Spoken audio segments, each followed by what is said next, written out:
الرحلة الأولى، الامتحان الأول لكلا المدربين، للكابتن راضي شنيش اللي سبق وأنقذ فريق الزوراء في مواسم عديدة وحصل مع اللقب الدوري في عام 2010 2011.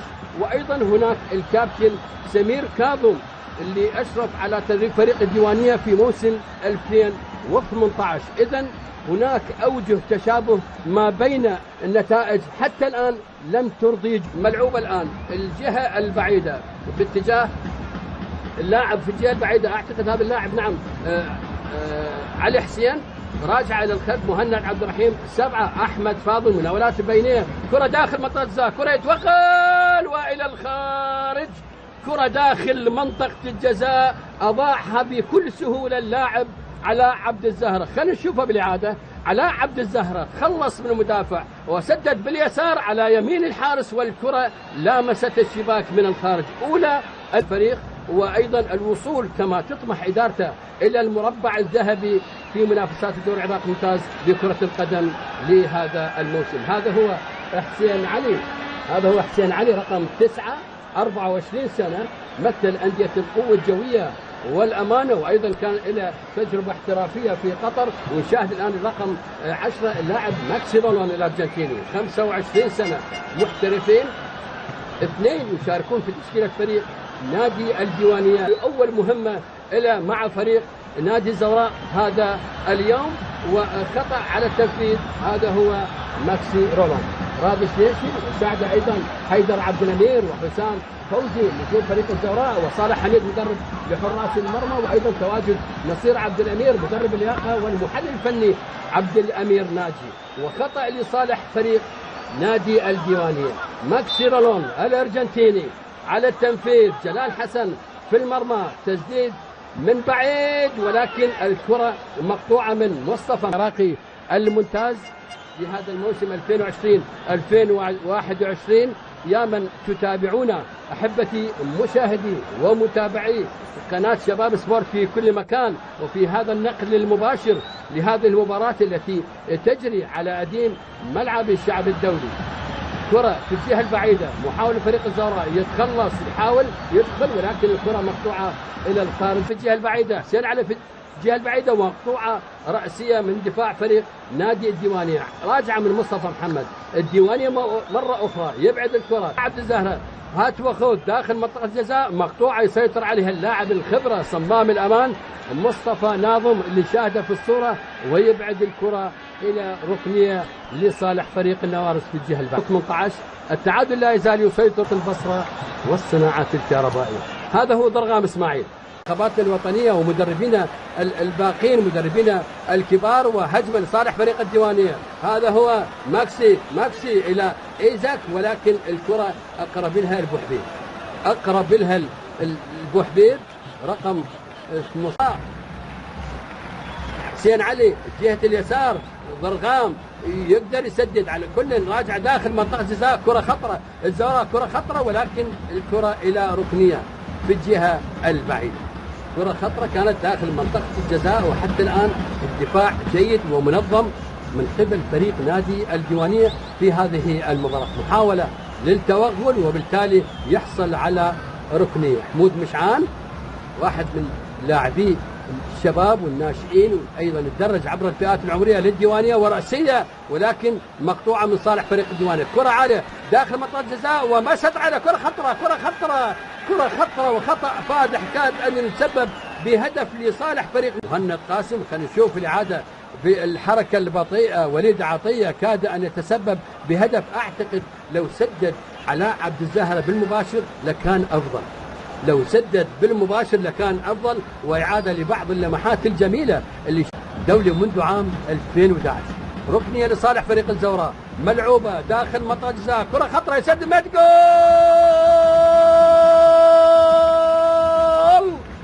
مهدي كامل كرة استلمها داخل منطقة الجزاء من وضع مستريح، وسدد بيسرى بالمباشر على يسار الحارس وليد عطية، والزوراء يتقدم بالهدف الأول في الدقيقة 36.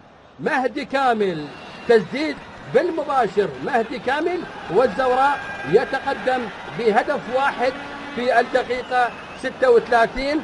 وهذا هو حديث من قبل الكابتن رادس نيشل مدرب فريق الزوراء. إعادة مرة أخرى، كرة ما أبعدها الدفاع بشكل جيد، وبالتالي سقطت أمام مهدي كامل بيساره، وعلى يسار الحارس وليد عطية حارس مرمى فريق الديوانية، معلنة تقدم الزوراء بالهدف الأول.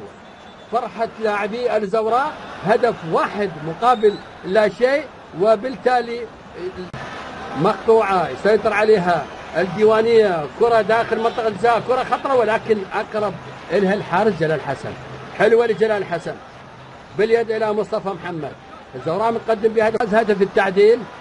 علي حامد، كرة داخل منطقة الجزاء رأسية، ولكن الكرة إلى الخارج، رأسية والكرة إلى الخارج، وضربة هدف لصالح فريق الأخيرة. حسين علي، محاولة توغل الزوراء مرة أخرى، راجع للخلف بالخطأ، ما يسيطر عليه بالخطأ، كرة خطرة داخل منطقة الجزاء، سدد وحلوة يا وليد عطية، حلوة يا وليد عطية، وبالتالي كانت راجعة من دفاعات فريق نادي الديوانية، ومهند عبد الرحيم سدد، كان من الممكن أن يسدد أفضل. على أي حال الكرة إلى الخارج، وبالتالي ضربة هدف لصالح فريق نادي الديوانية.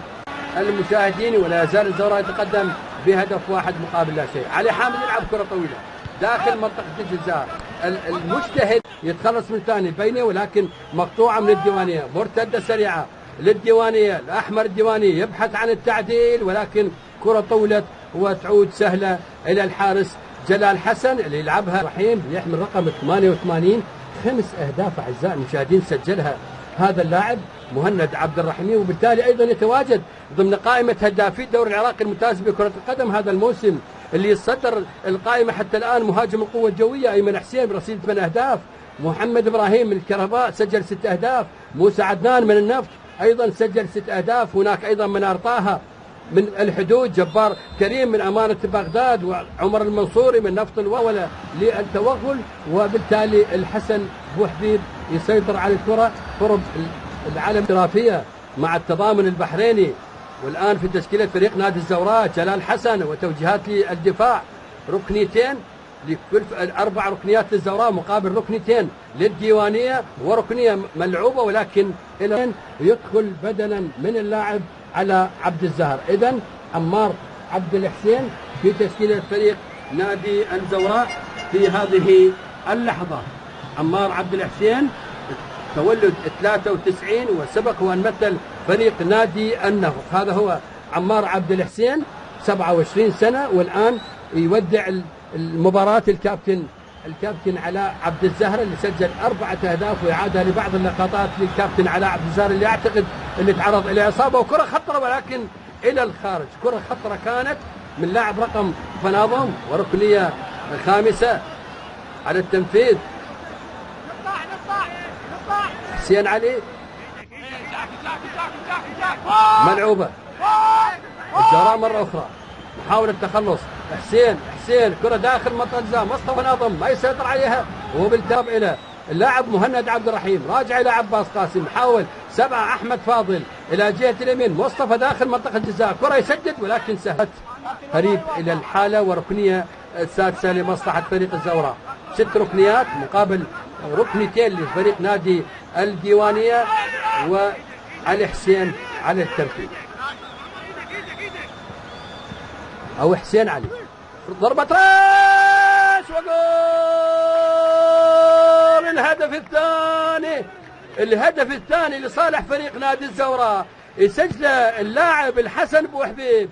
الحسن بوحبيب كرة رأسية بأداء موريتاني، بلمسة موريتانية، وبالتالي تقدم الزوراء بلمسة زورائية جميلة، والزوراء يتقدم بالهدف الثاني. خلينا نشوفها بالحركة البطيئة، ركنية اللعبة، وبالتالي الحسن بوحبيب يسجل الهدف الثاني لمصلحة فريق نادي الزوراء في الدقيقة 67. إعادة مرة أخرى، هذه الحالة هي الركنية. خلينا نشوف التنفيذ، هذا هو التنفيذ. حسين علي كرة داخل منطقة زاز رأسية، ارتطمت بأحد مدافعي فريق الديوانية وغيرت مساره، وبالتالي دخلت إلى شباك فريق نادي الديوانية. الحسن بوحبيب لمسة موريتانية جميلة في هذه اللحظات، وبالتالي الزوراء يتقدم بالهدف الثاني في الدقيقة 67. حسن توغل ضرغام توغل ويسدد وإلى الخارج. ضرغام إسماعيل في وضع مستريح وتوغل جميل، ولكن النهاية لم تكن جميلة. النهاية لم تكن جميلة يا ضرغام إسماعيل. كان من الممكن أن تسجل الهدف الثالث، وبالتالي وضع الفريق الزوراء وركنية لمصلحة فريق الديوانية. ماكسي الأرجنتيني يلعب الركنية رأسية ومبعدة باللحظة المناسبة من مصطفى